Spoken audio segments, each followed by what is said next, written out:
Berfirmanlah Tuhan kepada Musa, pergilah menghadap Firaun, sebab aku telah membuat hatinya dan hati para pegawainya berkeras, supaya aku mengadakan tanda-tanda mujizat yang kubuat ini di antara mereka. Saya ingin tanya sama saudara, kira-kira mana yang lebih dulu? Tuhan yang mengeraskan hati Firaun, atau Firaun terlebih dahulu mengeraskan hatinya? Saudara, karena ini penting, karena dari sinilah kita bisa bangun dasar kepercayaan kita tentang siapa Tuhan itu, saudara.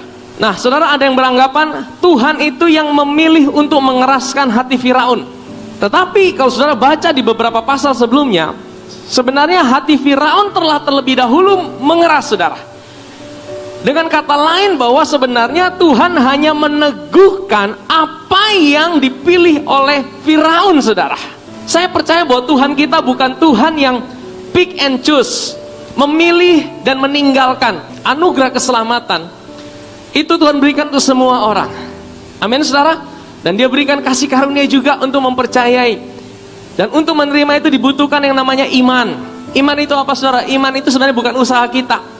Iman itu sebenarnya adalah, saudara, sorong tangan dan terima. Kalau saudara dikasih hadiah, bagian saudara apa? Buka tangan dan terima. Itu iman, saudara.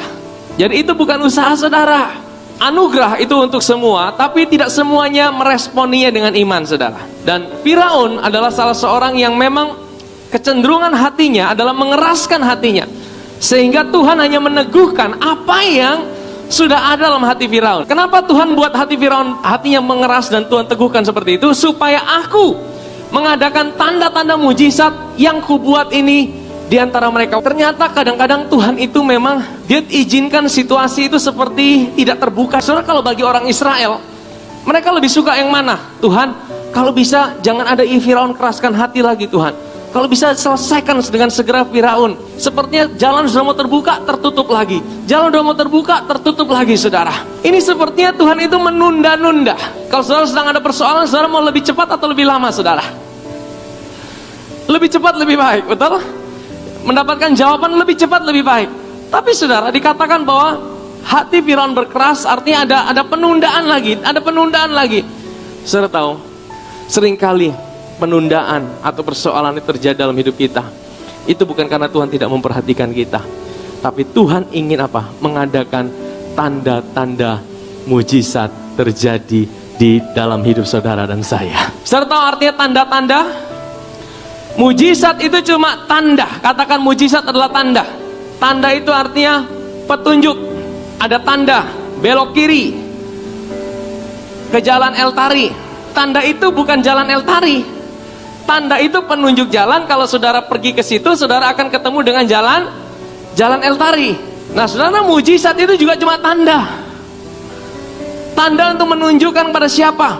Kepada seorang pribadi, saudara. Jadi mujizat itu bukanlah akhir daripada tanda itu. Mujizat itu cuma tanda yang menunjukkan saudara kepada seorang pribadi, sang pembuat mujizat itu, saudara. Di dalam Injil Yohanes, semua mujizat yang Yesus buat itu tidak disebut sebagai mujizat, tapi disebut sebagai tanda. Hanya ada 7 tanda yang dibuat sama Tuhan Yesus, tapi semuanya bicara tentang pribadi Yesus. Jadi kalau saudara hari ini ngalami mujizat, saudara tahu bahwa itu sebuah tanda untuk menunjukkan saudara kepada seorang pribadi yang mencintai hidup saudara.